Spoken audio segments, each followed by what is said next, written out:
Здравейте, в днешния влог ще отговарям на вашите въпроси, които вие ми зададохте. Избрала съм най-често задаваните и най-интересните, според мен. Те са около 20 и нещо, 30. Първи въпрос. Кога си родена? 24 юни 1995 година. Втори въпрос. Коя зодия си? Зодия Рак. Ще кажеш ли няколко думи за мястото, където живееш? Живея в Южна Франция, до морето и планината. И много топло. И да. Кажи няколко думи за училището, където учиш. Уча в колеж в момента. Какво да кажа? Като по филмите има си шкафчета в коридорите, има стол, с който взимаш си поднос и взимаш ядене и отиваш в друга зала и ядеш. Голямо е и да. С какво си губиш времето или какво ти е хобито с други думи?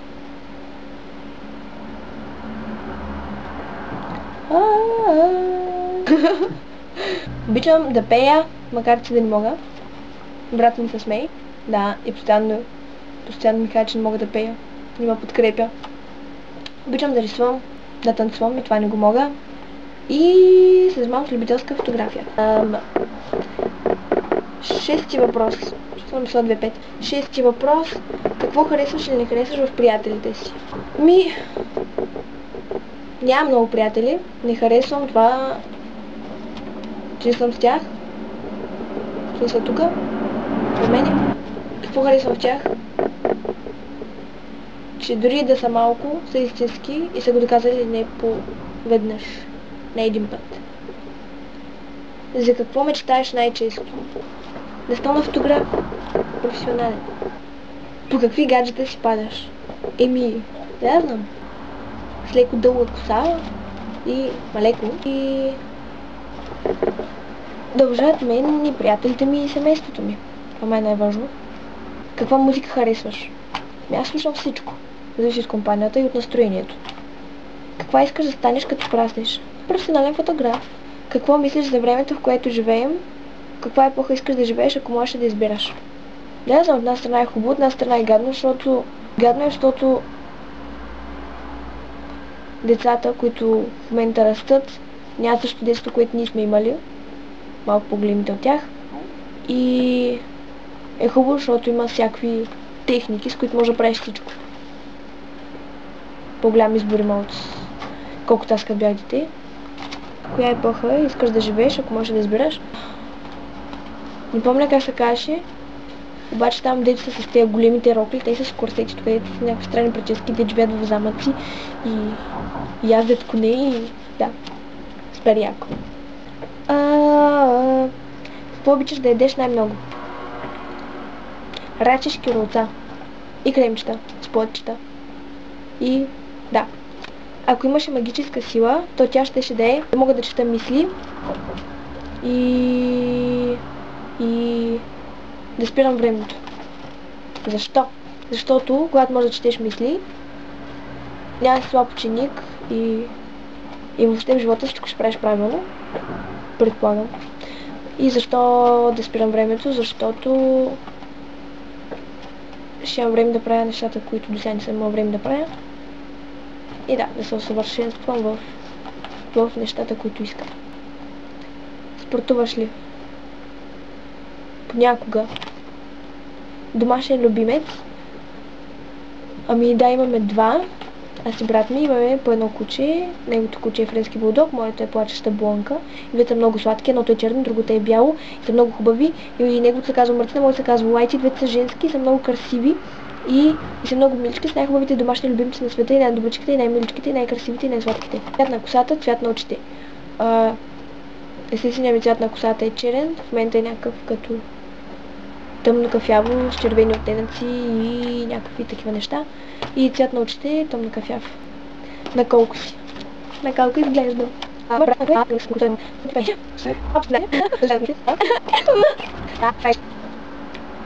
Какво обичаш да пиеш? Кока-кола. Кока-кола. Какъв ти е прякора? Ава. Скрие. Просто да загнул 1 милиард хиляди пъти. Знах, че една гласом е 1 милиард 4328 пъти. Искаме Едва, не ве така. Суеверна ли си? Да, за жалост. Последната клюка, която чу за себе си. Че не живея във Франция. Любим сезон и защо? Любим сезон. Всичките ги обичам. И зимата, и лятото, и пролетта, и есента. Зимата я обичам, защото има Коледа, има Нова година, има всякакви празници. И ядеш супер много, има супер яки сладки неща, има и подаръци. И има сняг и си прави снежен човек, обаче я мразя, защото е много студено понякога. Лятото го обичам, защото има ваканция и защото ми е рождения ден тогава.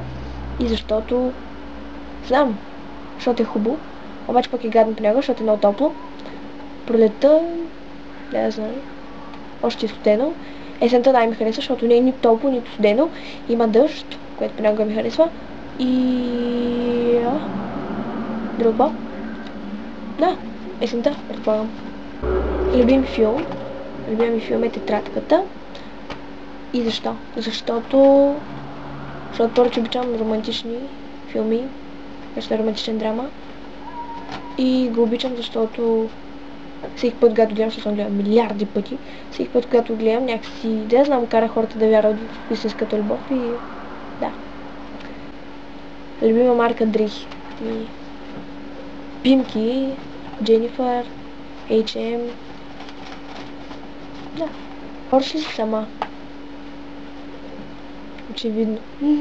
Да, говоря сам. Всеки ден. Но то всеки си говори сам. В смисъл, нормално е, предполагам. Да.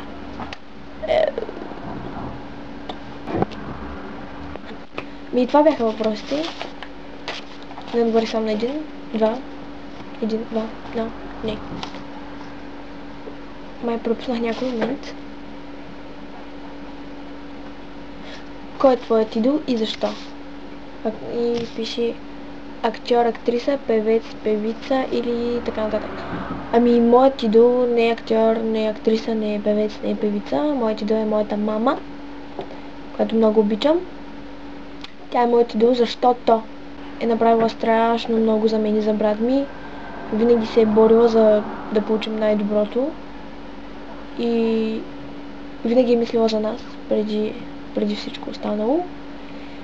И да, заради това. И много я обичам. И е най-хубавата майка на света. Най-готината. Най-добрата. Да. И това е. Отговорих на вашите въпроси. Ако имате още въпроси, може да ги зададете долу. Ще се оставя Фейсбука. Може да ми изпращате лично съобщения. Може да изпращате лично съобщение тук в YouTube. Може да ми пишете в коментарите.